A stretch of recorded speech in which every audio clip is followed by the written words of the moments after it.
Alright, so Ricky Repair, estamos de vuelta. Hoy tenemos un 2012 2.5 4 cilindros Ford Fusion. Lo que tenemos es un misfire en el cilindro 1 y el 4. 1, 2, 3, 4. Y también aparece el random misfire por lo mismo de este. Vamos a sacar las bobinas y mirar la condición de las bujías.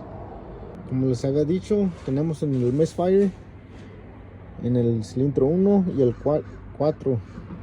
Entonces lo que voy a hacer ahora, ya le puse las bujías nuevas y ahora voy a cambiar la bobina, el 1 al 2 y el 3 al 4.